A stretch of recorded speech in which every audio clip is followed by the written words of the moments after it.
Picture a boy stepping out of a forest in southern France. It is winter. He is naked, filthy, covered in scars, and he moves on all fours. He does not speak. He does not cry. When people try to talk to him, he tilts his head at the sound the way a dog does, curious, but understanding nothing.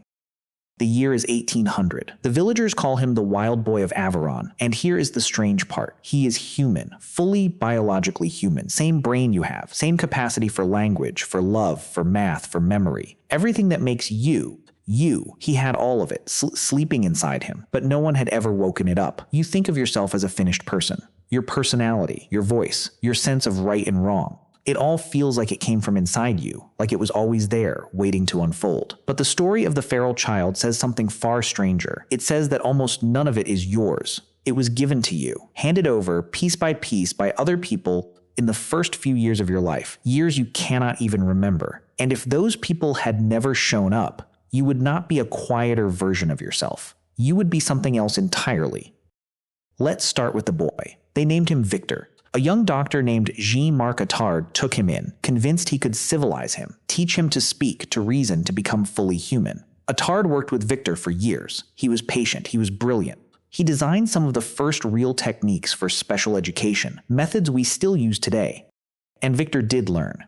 He learned to wear clothes. He learned affection. He would weep when he was sad. He could recognize a handful of written words and fetch objects to match them. But he never truly learned to speak. After years of daily devoted teaching, Victor could say almost nothing. A few sounds. Nothing more. The window had closed, and Attard, near the end, admitted a quiet, painful defeat.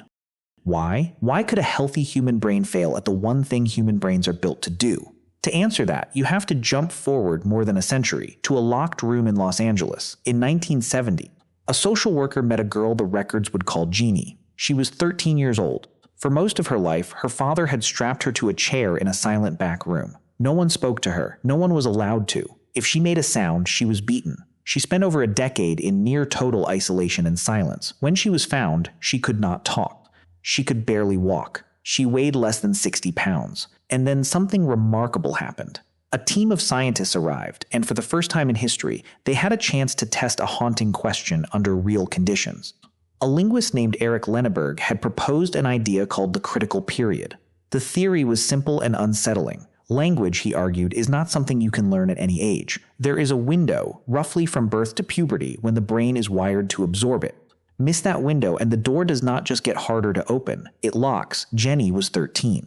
Right at the edge, a young researcher named Susan Curtis spent years working with her, teaching her, loving her, documenting everything. And at first, the results were thrilling. Genie learned words, hundreds of them.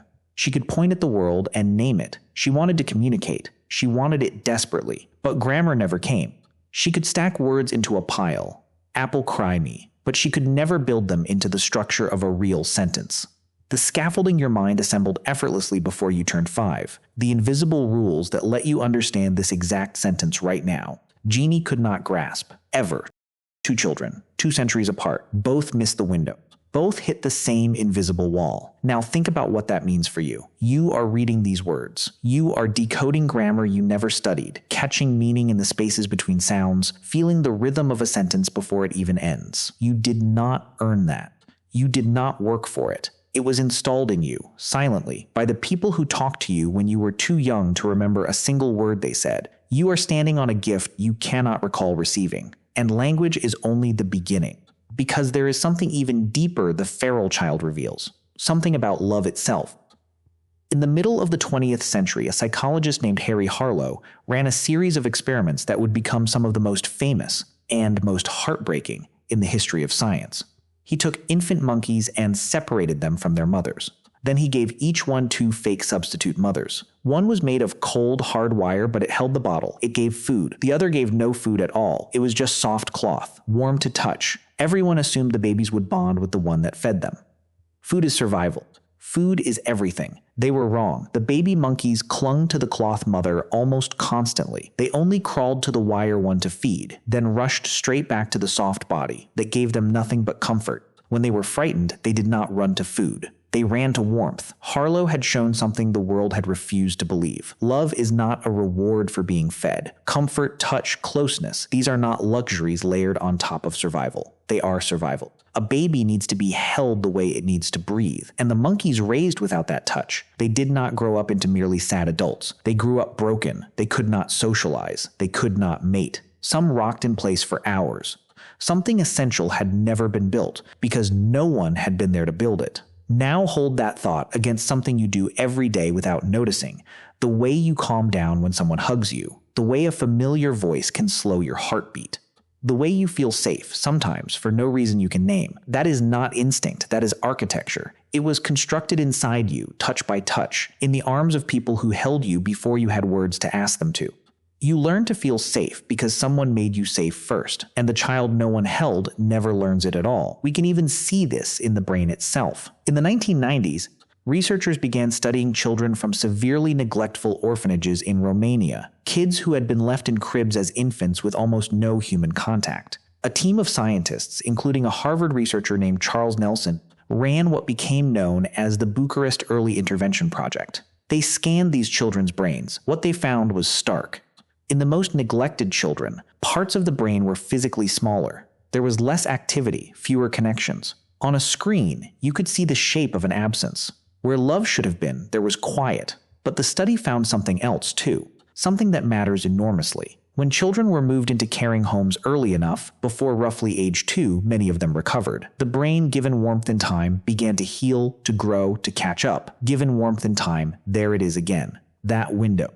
That closing door. So let's go back to the forest. Back to Victor, the wild boy, standing at the edge of the trees, tilting his head at a sound he would never fully understand. For a long time, people saw him as a tragedy of nature.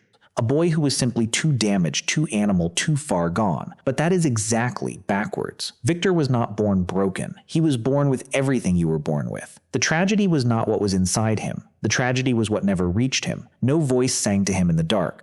No hand steadied him when he stumbled. No one pointed at the moon and gave it a name. And so the parts of him that were meant to hold language and trust and connection waited and waited. And when help finally came, it came too late. The door had already closed.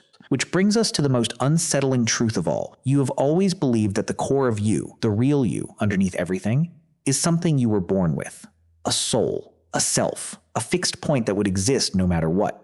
But the feral child whispers a different answer. You are not a seed that grows on its own. You are a fire that has to be lit, and the flame was never yours. It was passed to you, hand to hand, by people who spoke to you and held you and stayed long before you could ever thank them, or even remember their faces. Everything you call me, your words, your warmth, your sense of safety in the world, was kindled by someone else. So the next time you catch yourself in an ordinary moment, reading a sign without thinking, humming a song, relaxing into a hug, pause for just a second. Somewhere once, a boy stepped out of a forest with all of that still sleeping inside him. Fully human, fully capable, and utterly alone. The only difference between you and him is that someone showed up.